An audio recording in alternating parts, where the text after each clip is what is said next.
Fire extinguisher की inspection की। चाहे आपके पास जिस क्लास का भी फायर एक्सटिंग्विशर है, जिस क्लास का, आप जैसे आप लोगों को पता है कि class A, class B, class C, मुख्तलिफ टाइप्स ऑफ फायर एक्सटिंग्विशर मौजूद है। अब मेरे पास जो सा भी फायर एक्सटिंग्विशर हो तो उसकी हम इंस्पेक्शन कैसे करेंगे। एक होता है यूज़ और एक होता है इंस्पेक्शन। तो आज हम किस चीज़ के बारे में बात कर रहे हैं? इंस्पेक्शन के बारे में बात करें कि हम इसका इंस्पेक्शन कैसे करेंगे। इंस्पेक्शन का मेन मकसद हमारा यही होता है कि जब इमरजेंसी में हमें ज़रूरत पड़े फायर एक्सटिंग्विशर की तो ये वर्किंग कंडीशन में हो। तो इसके लिए कुछ पॉइंट्स को आपने जहन में रखना है इंस्पेक्शन करते वक्त। वो पॉइंट्स क्या है? सबसे पहले जब आप एक फायर एक्सटिंग्विशर का इंस्पेक्शन करते हैं तो उसके लिए आपने ये देखना है कि ये क्लीन एंड टेडी हो, यानी कि साफ सुथरा हो। ठीक है, गंद वगैरह ना लगाओ कि कुछ पढ़ा ना जा रहा है कि इसके ऊपर क्या लिखा हुआ है। एक चीज़ तो आप ये ध्यान में रख लें कि आपने साफ सुथरा इसको रखना है।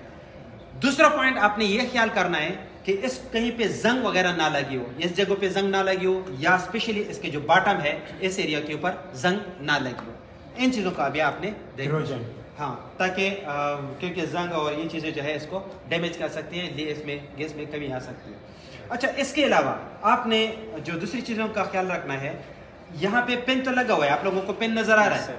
इस पेन के साथ यहाँ पे प्लास्टिक का एक टैग लगा होता है, ठीक है, जिसको हम फौरन काट के और ये खींच देते हैं। ठीक है, तो ये टैग आप देखिए कि लगी हुई है कि नहीं लगी हुई, तो इससे ये पता चलेगा कि ये यूज़ नहीं हुआ और प्रॉपर कंडीशन के अंदर है। नेक्स्ट चीज़ जो आपने देखनी है वो क्या देखनी है कि इसका गेज है। ये इस गेज के अंदर आपने इसका नीडल लगा हुआ है। ये नीडल ग्रीन एरिया के अंदर होनी चाहिए, ग्रीन एरिया के अंदर। अगर ये ग्रीन एरिया के अंदर नहीं है तो इसका मतलब है इसका प्रेशर कम हो चुका है या ख़त्म हो चुका है। तो इस चीज़ से के लिए आपने किस चीज़ को गौर करना है कि जो नीडल है इसकी ग्रीन एरिया के अंदर मौजूद हो। क्लियर हो गया? यस। अच्छा, इसके अलावा हर सिलेंडर का अपना एक वेट होता है। इसके ऊपर वेट लिखा होता है। ये 2 kg में भी हो सकता है, 4 kg में हो सकता है, 5 kg, 6 kg, मुख्तलिफ केजीज में आता है। आप देखें कि इसका वजन इसके ऊपर जो लिखा हुआ है वजन इतना ही है, अभी भी इतना ही है कि ना इसमें कमी बेशी नहीं, कमी ज़रूर होगी। ठीक है, तो आप उस चीज़ को भी देख लें कि कहीं इसका जो एक्चुअल वजन है वो इसके ऊपर लिखा हुआ वजन के बराबर है या नहीं है। मैं कौन से वजन की बात कर रहा हूँ? ग्रास वेट की। ग्रास वेट मीन्स इनके साथ ये जो पार्ट्स हैं वगैरह इंक्लूडिंग इसका टोटल वजन, गैस की बात नहीं है, हाँ, पूरा वेट इसका कितना है। ठीक है, इसको आपने देखना है। और इसके अलावा आपने इन चीज़ों के अंदर क्या देखना है, इसकी एक्सपायरी देखनी है कि एक्सपायर तो नहीं हुआ कहीं। एक पॉइंट लास्ट मतलब ये कितने ईयर तक इस्तेमाल हो सकता है, जो लास्ट ईयर है और लास्ट डेट जो है कि यह एक्सपायर तो नहीं हुआ, एक चीज़।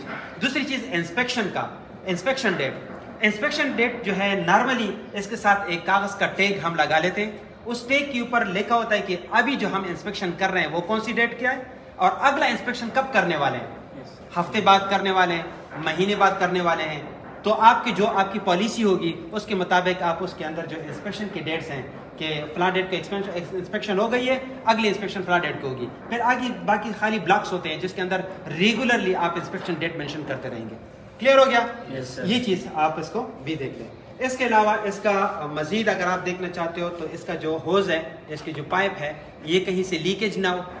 ठीक है, कि इस्तेमाल कर रहे हो ये ना हो इधर से पटा हुआ हो और आप उस वक्त इमरजेंसी में इस्तेमाल कर रहे हो तो गैस कहीं और किसी और साइड पे निकल पड़ी, ठीक है, या आपके चेहरे पे नहीं आ जाए। तो इन चीज़ों को ज़रा आपने देखना है कि ये बिल्कुल सेफ सुथरा हो और ये वाली जगह भी वो हो, ठीक हो, और ना ब्लॉक भी ना हो। ये ना हो कि अंदर कुछ चीज़ें वगैरह फंसी हो, नोजल, ठीक है, नोजल वगैरह उसका क्लियर हो।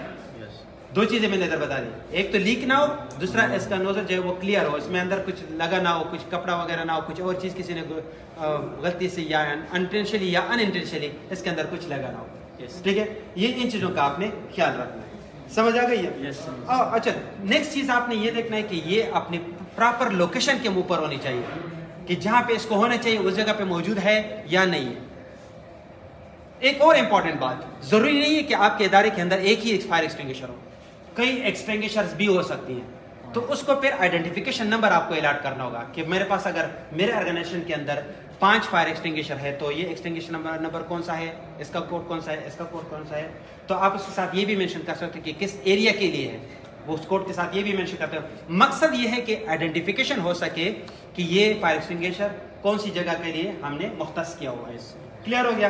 तो ये चीज़ें भी आपने ज़्यादा नोट करनी है। क्लियर हो? इसके अलावा जो इम्पोर्टेंट, अच्छा एक चीज़ और भी देख लें कि ये जो इसका पाउडर लिखा हुआ है ये फ्रंट पे होना चाहिए कि दूर से नजर आए कि ये जो ब्लू पट्टी के अंदर व्हाइट लिखाई हुई है, ये वाटर भी यहाँ पे लिखा हो सकता है, यहाँ पे पाउडर भी लिखा हो सकता है, यहाँ कार्बन डाइऑक्साइड भी लिखा हुआ हो सकता है।